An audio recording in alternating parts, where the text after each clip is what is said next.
Okay. Good morning. How are you today? My name is Praise Forward and welcome to Pthinks episode 65. This is from Praise Forward International Studio, Lagos, Nigeria. I'm so excited to have come your way. By the way, that was music by Tosin Odumosu.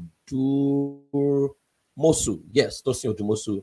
That one is called Obalashe. Thank you so much, Uncle Tosin, for that amazing music. Okay, so let's get down to business. How are you doing today, Lagos, Nigeria, and every other part of the world that is joining us? Larry, thank you so much for joining all the way from Mississauga. Thank you, my brother. You always join every now and then. And thank you for every other person on Instagram, on Facebook, on YouTube. I do not take it for granted that you are able to join every day. Okay.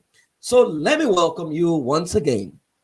Well, if you would recollect, we've been looking at the four most important relationship rules. By the way, I have a book on Amazon titled "The Rules, the Rules of Work." No, not the rules of work. The book is, what's the title of this book again? The 8 lines of work. 8 lines of work is on Amazon. You can get it. Tactical workplace relationship rules in a third world economy. It was released in North America last year, and it's one book I love so much. So you can order for it on Amazon, and it will be delivered to you. Okay, and if you want, some of you have been reaching me. You want to be a family life practitioner. You want to be a family life coach. Well, the link is scrolling. You want to join the course. It's amazing. Someone who is taking the course from the UK sent me a message and he said, "Praises like I'm passing through CT scan. This course is bringing out everything I've buried over the years and I'm finding healing."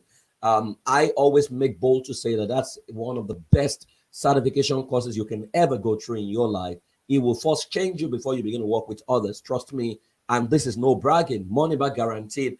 If it doesn't deliver on what I've said exactly, your money will be refunded to you. Okay. Now, the four most important relationship rules. So far, we've looked at the law of acceptance. And yesterday, we looked at the rule of respect. Okay. Today, we move to number 3, which is the rule of understanding. I think this is one of the most critical and most important relationship rules that you must never forget. In case you forget every other rule, you can't afford to forget this one. And why? Because your partner or everyone you are relating with is the school that you must humble yourself to attend, or else you will lose out on how to better get the best out of them, right? Now, imagine you have to attend a school and you are arrogant. Imagine you want to go to a school and you believe that the school should come to your house. Forget it, right? I know that we do virtual learning right now, but we're talking about physical school. So you want to go to Harvard, right? But you are not willing to even make the first move, or you're not willing to follow the instruction of the instructors or your lecturers. You know that you're not going to graduate. Now, it's the same way when it comes to the rule of understanding. Now, I want you to critically look at the word understand. It's a combination of two words, under plus stand. If you flip the words, it becomes standing under, right? So every time people say to you, I understand you, they don't know what they are talking about, because for them to understand you, they need to stand under you. And standing under people is one thing that an average human being hates to do. We would rather love to stand above people and speak to them from there without seeking to stand under them. I mean, I remember when we were growing up, there's a song of I'm looking for a job under you. It's a Yoruba song, forgive me, right? We don't understand Yoruba. But standing under people is very tough, which is why oftentimes when you hear you stoop to conquer, it holds very true that we need to stoop to conquer. That the man who can stand under people is the man who is most likely going to win every battle, because he's able to plot strategy by respecting the other people, and is able to stoop because the position of going on the people is almost like a position of being a slave or a servitude position. It's not a position that a typical human being, especially Africans, will love to take. We all love to stand and gloat and stand as authority figures. I say to people that one of the secrets of my life is the fact that I go on that to study people. I never take my clients for granted, which is why if I'm working with a Muslim client, I have gone ahead and studied the Quran, back to back to understand, the books they read. I have gone ahead to study the Gita to understand what the Buddhists believe, right? I have gone ahead to, even when I'm working with companies, I go ahead to their website, I study everything I can read about them, that when I'm talking, an average organization will almost think that I'm part of their their workforce, because I speak from the standpoint of knowledge, because I have read all kinds of things about them. Now, I went to speak somewhere many years ago for an oil and gas company. When I got there, I had spent 3 days to research everything that has been written about that company, every speech their CEO had given, every deal they have clicked. I had researched it, 3 days of sleepless night. When I got in there and I finished speaking, the deputy MD called me aside and he said, Praise, where did you get all this information from? Because you have even shared what we have not discussed at management meeting. And she said immediately to HR, put this guy on permanent retainership. Now, that's what we're talking about. Last year, I was to speak at Winnipeg in Manitoba province in Canada, right? And I was supposed to address people who work with children in that province. What did I do? I went online and I got hold of a policy document about 190 pages or something like that, about 187 pages, right? I had to read it to understand the level of work that had been done in that province. That by the time I started speaking to the workers, some of them had not even seen that policy document before, right? And by the time I began to quote and cite from it, everyone was shocked. That's what it means to stand under people, to stand under organizations, because if you don't stand under me, you cannot better understand me. I love a Yoruba proverb that says that a man's load is bent and you are abusing him that his load is bent. And the man is saying you are looking up. If you are smart, you need to look down, because if you look down, you will realize that I'm limping. And the fact that my leg is not balanced is why the load on my head is not balanced. That a lot of us, we fail in relationship because we are not willing to come under people. Human beings are schools that you need to humble yourself to attend. Many of us hate to attend the school because we want to own the school over other people's lives. So, like I started, the word understand is a combination of under plus stand. That when you flip it, it becomes standing under. What this means is that without stooping to learn who people truly are, you will judge them from your narrow prism and lose out on how to get the best out of them. How many times have you judged people without understanding them? How many times have you judged people's behavior without understanding where they're coming from? How many times have you judged people's English because you think they don't speak well without understanding that what you're meeting is an improvement on who they have been? You may have the privilege of having gone to nursery and primary. Some of them did not go to nursery and primary. I didn't go. I remember that my school, the kind of school I went to, we weren't speaking English like that. We weren't speaking Yoruba. We were speaking Ijebu in my school. That was the first school I went. The first 3 schools I went to was like that, right?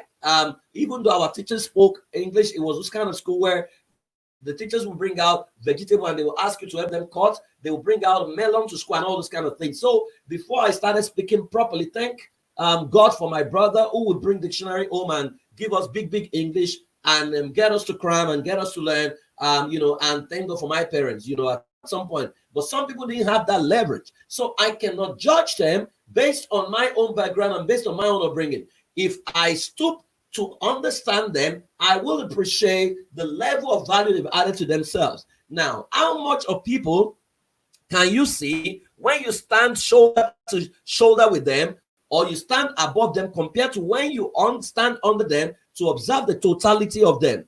I am sure you know that there's a lot more to learn when you become student as against when you seek to teach. Truth is, you can't become a true teacher if you are unwilling to become a student. As a matter of fact, is a normal premise in the school of parenting that you cannot be a child's teacher without first of all becoming a student. Many of us want to become teachers at all levels that we are not willing to become students of history, which is why you will notice, for example, if you're a Nigerian, that many people try to change Nigeria, they consistently fail because they are not willing to stand under to even ask the critical question. I was speaking somewhere. No, I wasn't speaking. I was having a discussion with a lady who has been fighting to stop the problem associated with the girl child. And she's got a lot of funding over the years. And I was speaking to her in Abuja, and I asked a simple question. Who is the girl child? And guess what? She had never thought about that question. How can you be trying to solve a problem you don't understand? The same way, a few days ago, we were celebrating the International Day of the African Child. And someone was going to invite me to come in, and I've spoken for them for like 9 years. But this year, I just felt they just do activities. And I asked a question. Who is the African child? Can you define the African child for me? And they couldn't define it. So how can you try to solve a problem of Nigeria when you have not even asked the question, does Nigeria exist? Or does what exactly is the etymology of the meaning of what you're trying to solve? So I see people consistently speak and they spew out ignorance simply because they've not done their due diligence. God rest the soul of my mentor, Dr. Miles Monroe, who put me aside. And one of the things he said to me was that, son, if you want to understand a concept, I need you to subject yourself to the etymology of that concept. It was from him I heard the word etymology. So I asked him, what does etymology mean? And he said to me, that was the first time that word was used. If you want to find the true meaning of a concept, look for the etymology of that word. When you find the etymology, you would understand the purity of that concept. And when you understand the purity of that concept, you are able to solve the problem. So when people hear my thoughts on issues, or they go through my training programs, or go through my courses, and they say, oh, praise, this is so liberating and life-changing, it's because I have learned over time to stand under existing problem to process the matter from the root. Anybody can come out and teach on relationships and give you 7 steps, 8 steps, 9 steps. Your step may not be in the 7th step because they don't understand you. Respect for your client is one of the most critical tools in change management. And that is why I love George Benesher. He said, the most sensible man in life is my tailor. He said, because my tailor measures me anew every time he sees me. He said, but others, they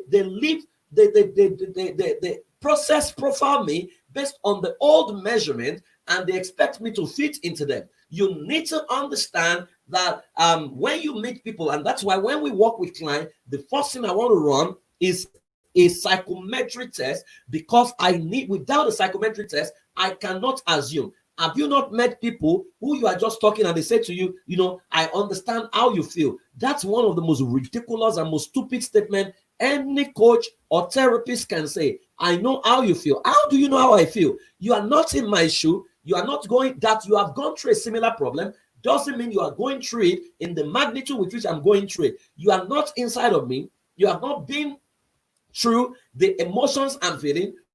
So how dare you say you know what I feel? You do not know what I feel. That you have felt your own is what you feel. You know what you feel. You don't know what I feel. So you need to respect me enough to even seek to understand my pain, because my pain is valid. What I share with you is very valid. Don't minimize it. Don't undermine it. Don't slap it on me.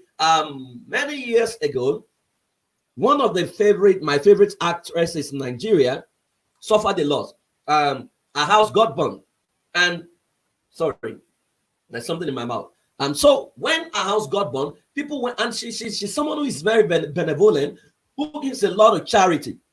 The moment her house got burned, she was very, very upset with God, and she started cursing God to say, God, but I do this. Why have you done this to me? And blah, blah, blah. And people were telling her, oh, don't curse God. God might be upset with you. God can get angry with you. I mean, a lot of people don't understand grief management. Your role in grief management is not to tell the person to shut up, right? That may be how the person grieve, and they are entitled to grieving. So don't get there and begin to quote scripture. Scripture is not needed at that point. What is needed is your silence and empathy. Now, people have said all kinds of things. People were praying and blah, blah, blah. So she called me. I was in class. So I went there straight. And when I got there for 1.5 hours, I said nothing. I was just modeling and mirroring, which is a critical tool in grief management. That by the ready to speak, right? I mean, everyone went quiet. And by the time I was done, I said, leave her, let her vent. God is not upset with her. By the time we were done, she jumped up. After about 4 hours, and she said, I told you, I knew that when praise comes, he will understand this, right? Because when I got there and I sat for 1.5 hours, I wanted to understand the emotions he was feeling. You cannot overrule people's emotions. You cannot tell them they don't feel what they are feeling, right? Someone is asking a question, is there anything like irredeemable mistake in marriage? I don't understand what you mean by irredeemable mistake, but can you expatiate a little bit more on that? So what we try to do, we are not even willing to understand what people are going through. So we slap script, especially for those of us who are Christian, we slap scripture on them and we expect them to fit into that scripture. There are times you don't feel anything. I tell people there are times I don't feel like praying. And don't judge me for not feeling like praying. I'm human. There are times I don't even feel I can see God or I can feel him. I am human. I'm entitled to that. There was a time in my life I stopped church for 1 year, right? Because I just got tired, right? I was going through I just got tired. It was as if all my prayers were not going anywhere, right? And I shared that. And I'm glad for those moments because he helped me draw closer to God and discover God. The fact that I doubted him drew me closer to him, right? But someone else say, oh, no, you are going to lose your soul. Excuse me, my soul is not in your hand, right? My soul is in God, and God is not complaining to you. So don't become L accreditation officers, slapping what you have not researched, what someone else told you. Many people are regurgitating what people told them, not their own conviction. As a matter of fact, I have realized that many people's what they call their conviction is someone else's beliefs that they respect, and they have come to be repeating what the person said. Not that they have had their own personal encounter or personal experience, or they have done their own personal study. A man was speaking on ambition and vision the other day, and he said vision is God-given, ambition is demonic, ambition is selfish. So I sat with him and I asked a simple question. I said, sir, have you in your lifetime studied the word ambition before? And he looked at me and he said, no. So I said, where did you get this conclusion from? He said, but it is selfish. I said, can we go to the dictionary? Because ambition is an English word. Can we go and check the etymology of this word? So we went to check, and ambition simply means to solicit for votes, to convince people. The first time it was used, it was to solicit and convince people for vote. So I said, based on the etymology of this word, can you see that ambition has nothing to do with selfish end. As a matter of fact, you need ambition to achieve a vision, right? So it's actually complementary. They are not opposites, right? But people have taught this over and over and over again. So when people have ambition, they make them feel that something is wrong with them. If you don't have an ambition as a human being, something is actually wrong with you, because you need ambition to achieve a vision, right? But people have taught this over and over. How many other concepts are people taught that they don't even bother to find the meaning, because someone they respect have taught it and they assume that it is correct? Now, you need to step aside to understand how things feel. I'll give you another example. I was somewhere the other day, many years ago, like 4 years ago. And you know, in Nigeria, when you meet people, you want to greet them and you say, how was your night? I did not know that at the level of the international space, how was your night meant something totally different. Your night is Yoruba, meaning that hope you slept well, right? If Yoruba interpret the English interpretation of did you sleep well, right? Meanwhile, how was your night actually means how was sex last night. So I met this woman and I greeted her, good morning, madam, how was your night? And the lady looked at me and she frowned and she said, how is that your business? How is that your fucking business? Why are you asking me that stupid question, right? I know that she didn't respond appropriately, and because she didn't understand where I was coming from, right? But I felt insulted to say I was trying to be, caring. Then someone else drew me aside and said, Praise, you were wrong, right? Can we go? Can I take you through best practice protocol at this level? And by the time the person schooled me on the meaning of how was your night, I was shocked, right? But I learned the critical lesson that moment, and I've started helping other people, right? To understand that if you are not willing to step in people's mode, people's version of the world, and subject yourself to the rules of engagement to better understand why they act the way they do, you will judge them unfairly. I could have judged that woman and almost beat my chest to say that she was rude, right? But I was the one that was in the wrong, even though she could have responded better. Maybe she could have thought that maybe I didn't know, but it wouldn't matter. I had to go later to apologize to her. Now, you need to understand that not many see the need to stand under others, especially if the person is lower than them within the spectrum of their understanding or their belief system. So, for example, if you are having issues with your child, if you stand under your child, you will get a better behavior from your child, because you will now understand why your child acts the way they do. If you are having issues with your spouse, if you stand under them, you will better understand them. If you're having issues with your friend, if you stand under them, you will better understand them. So many of us do not see the need to stand under people, which is why we lose out on good relationship and love becomes hatred. That is why one of the most important interventions I've ever created in my life is what is called the user's manual. Is a session I take people through. I think it's available on my website right now, which is a session that by yourself you craft out your user's manual, right? That when people read your user's manual, they know exactly how to treat you, how to understand you, how to get the best out of you. A lot of us just assume for people. And if you have not created your user's manual, then people have a right to assume how you want to be treated, right? So you need to dictate your terms. You need to let people know, this is how I get upset. This is what upsets me, and this is how I recover. Now, what does understanding, what does it do to you? One, understanding helps you to gain clarity why people act the way they do, because they are often a product of the nurturing environment that engineered them. So when you meet, what you meet could have actually been a badly executed project that could have been world-class, while other times your sense of perception could have been the issue. Now, so when you understand them, you gain clarity why they act the way they do. You move from the realm of to why and how. Understanding moves you from the realm of what to why and how. Why helps you understand the motivation behind what they're doing. How helps you understand the pattern that is responsible for the way they behave. Number two, understanding helps you master who you must become to get the best out of people, right?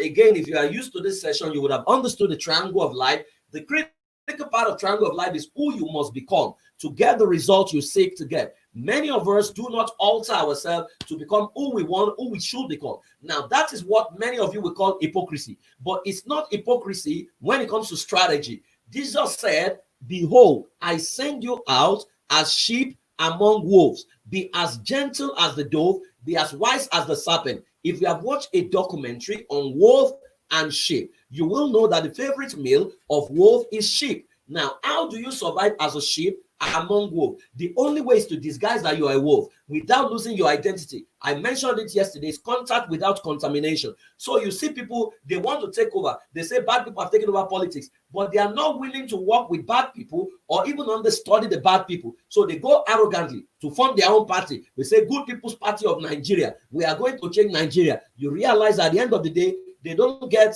enough votes, right? Even people, family members don't vote for them. Why? Because it's almost like a joke. You cannot take out an existing system without understanding the system. You need to first ask yourself and be humble and say, why do good people follow bad people? Why do good people even be at the mercy of bad people? Why is it that within the Nigerian system, the person that bribes the most is the one who wins the election, and the people year in, year out, they follow that bribery order, right? What must we begin to do? Do we now go and say we want to talk people into voting what is their best interest? Because at the level of election, people are not thinking of the next 4 years. They are thinking of the next meal, right? And whosoever can minister to their tummy. So good people should be asking, do we need to deploy our own stomach infrastructure? But arrogantly, we pretend as if Nigeria is a righteous state, and we say, oh no, we will not do what they are doing, before you know it, you can't get into office, right? So what I'm saying is you need to master who you must be, understand you master who you must become to get the best out of them, which is why in strategy, once your premise is wrong, your strategy can never be right. Once you don't understand the problem, you can't innovate anything. You can't deploy any strategy. Everything you're trying to do is going to fail, right? Even if you pray, it will still fail. Why? Because your premise is wrong. Understanding the problem is very key, which is why you shall know the truth, and the truth shall set you free holds very true. That's the biggest form of deliverance that can ever happen. That when you understand the truth, only the truth sets free. But when you are lying to yourself and you think you understand the truth, whatever strategy you're building cannot work. Which is why sometimes when people invite me and say, praise, come, let us come and do a praise meeting. I say, what's the praise meeting for? Change Nigeria. I ask them a simple question.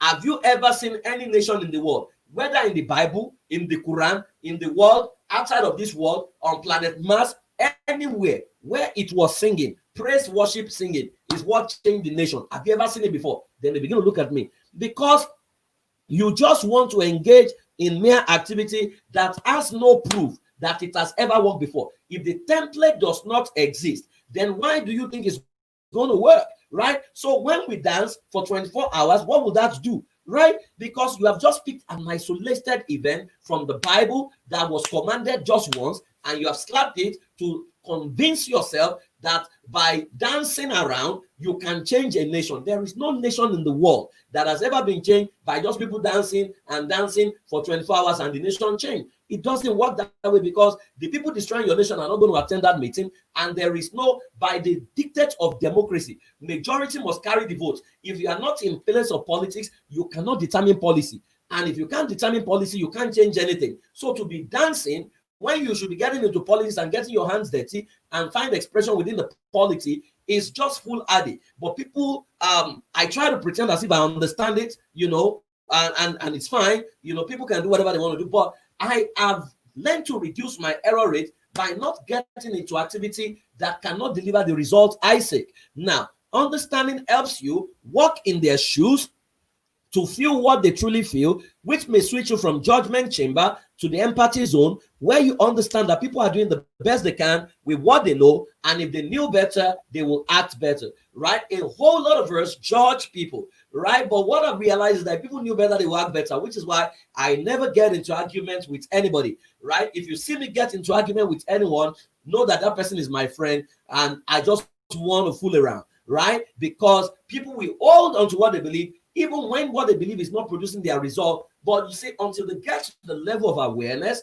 right, they may not see the need to change it. Now, lastly, Understanding helps you avoid unnecessary conflict and either avoid them or create a win-win situation that allows you relate without thinking they are wrong while you're right. Life is not always this or that. Life is always this and that, which means two people can see the same thing differently and both of them are correct. That level is called peace and progress as against right and wrong. Many of us live in the realm of right and wrong. You think that others have to be wrong for you to be right. Truth is, both of you can be wrong, both of you can be right, and you see different things, right? Others don't have to be wrong for you to be right. We can all see the same situation differently and we are both right. So here are 5 tips that can help you understand people. Number 1, seek to study people to understand why and how they do what they do as against what they are doing. So move henceforth from what people are doing. Every time you see something that you don't like, instead of taking a position, right, approach it from the standpoint of curiosity. Beam your searchlight and begin to say, cannot see. Beam your searchlight to begin to check what is going on here. Once you beam your searchlight, you will see what others cannot see, and that will move you from judgment to empathy. So seek to study people to understand why and how they do what they do as against what they're doing. Number 2, create your own user's manual and intentionally figure out their own user's manual so that you better understand the rules of engagement. Every time I'm with people, I'm always asking, what would you want me to call you? How would you want me to refer to you? How would you want me to relate with you? It's very, very important. I was seeing a movie, I think yesterday or the day before, it's a Nigerian movie. It's titled She's something. She's the one, or she is, or something like that. And the lady, the only thing I took out from that movie, right? The only thing, and I mean it, was where date with someone. And the guy was just ranting and ranting and ranting. Eventually, the guy wanted to sleep with her. And the girl said, no, I don't do this. And the guy said, so what do you want? I mean, what are you about? And the lady said, I've been with you. You have not asked me, what do I want? It's been all you want. Now, that is understanding. Understanding is always asking, what do you want? What is the best way to maximize this relationship? What is the best way to relate with you? Many years ago, I met a new lady who has become my friend. I can mention her name. She's now called Merchant of Romance or Emotions Doctor. She was way, way, way young. You know, she just came out of school and she came to join us where I was working. And I just met her and I love her because she's just written a book. And I hugged her and she just was stone cold. And she said to me in front of everybody, I do not hug people. I was embarrassed, but I have learned from that moment, I learned to respect our boundaries, right? Because I assumed that everyone wanted to be hugged. Meanwhile, not everyone wants to be hugged. It's simple rules of engagement. Now, when we talk about it, and she hugs well right now, but you see, that was a state then, and I had to abide by the boundaries that she has created. Do you always ask people, what do you want? How do you want to be treated? How do you want me to relate with you? So you need to create your user's manual. Your user's manual is a document. You need to find out when I'm doing the next session so that you can attend that class. It's a document that states who you are, that states your strengths, your weaknesses. It states frequently asked questions about you. It states your capability, your qualities. I mean, it's an entire document, about 10-page document that you need to create, and you need to understand other people's user's manual. Number 3, study people's personality chart, love language to maximize your relationship and avoid judgment, which can mess you up. Now, you need to study people's personality analysis. So there are 4 personalities. The number 1 is intimidating homers. Intimidating homers, they are king of the road. They want to win at all costs. If you stand in their way, they're going to crush you. If you are relating with an intimidating homer, they are self-imposed leaders, self-imposed captain. They're going to impose themselves on you. They love too many projects. So if you are relating with them or they are your friend, don't expect them to remember your birthday, because they are not wicked. Because in their spectrum of life and in the strata of things, relationship is the distant thought. Life for them is business and work, relationship with a distant thought. So when you are dating them and you say they forget your birthday, even though that's bad behavior, they need to snap out of that. But you say that's just who they are, right? You don't pick fights with them. But you have the second category of people, creative convertibles. Creative convertibles, they are the live wire of every show. They are looking for shoe. I mean, if you go to their space, you will sometimes see their space is scattered. But in that scattered state, they know where what is. To help them arrange the space is to create stress for them. Now, creative convertibles, I mean, opposite sex normally follow them because they're very flashy, right? So if you are dating them or you are relating with them, you can call them, you can say they are flirty, right? But people just love them and they want to catch their phone anyway, right? And one thing you need to understand about creative convertible is the moment you begin to judge them, they begin to pretend. So you need to create a non-judgmental environment, right? But you have the dependable trucks. The dependable trucks are introverted, but they are relational. Now, if you shout on them, they're going to withdraw. So you know when you are relating with a dependable truck, you cannot shout on them, but you have the systematic Ford.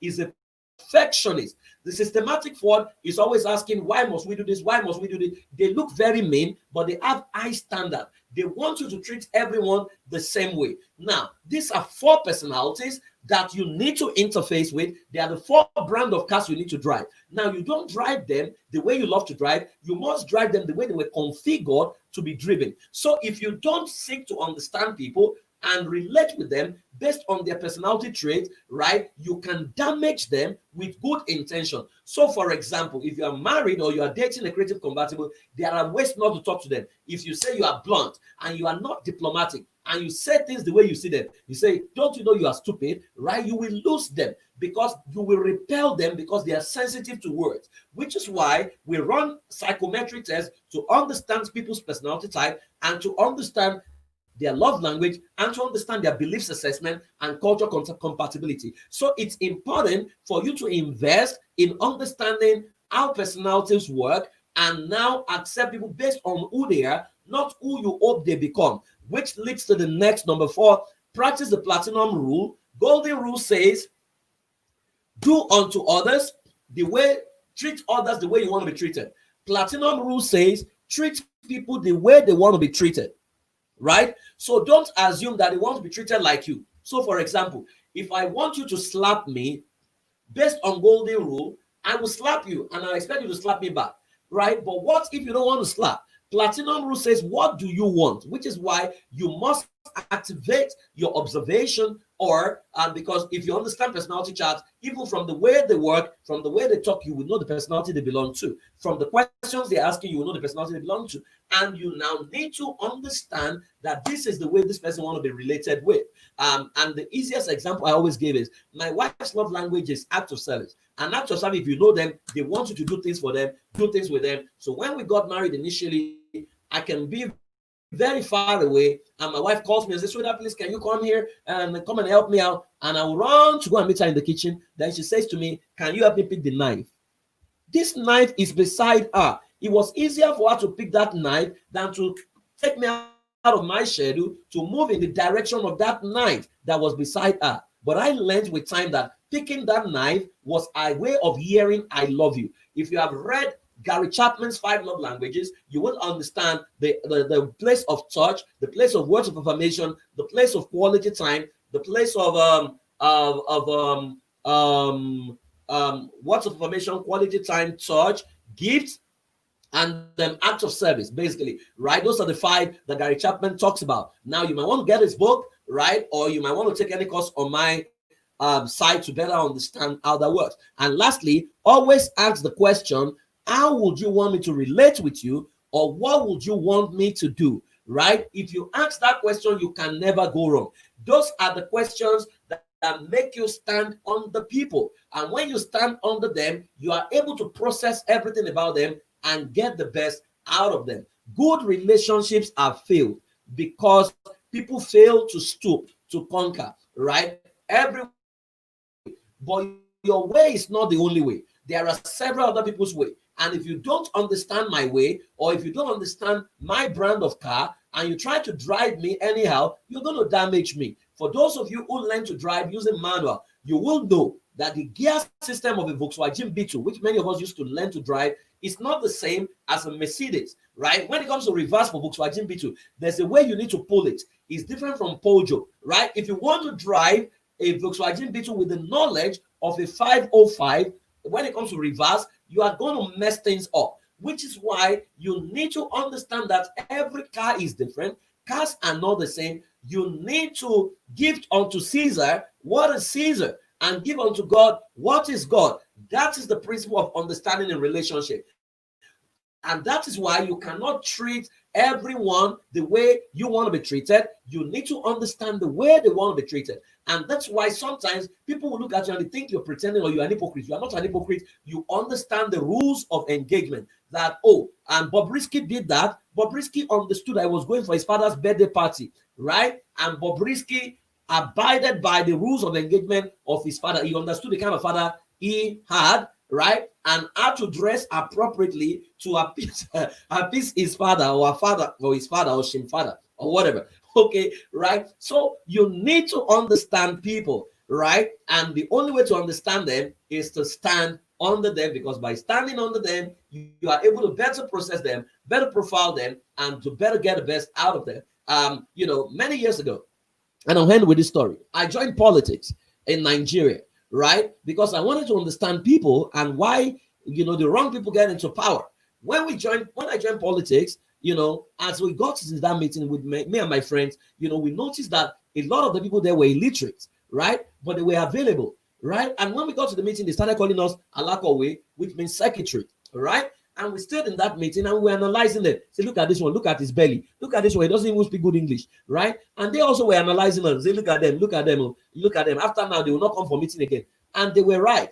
So they started talking, and we realized that we couldn't contribute because the discussion was very frustrating. They had nothing to do with governance or better life for the people. Everything they were saying couldn't sit well with our brain.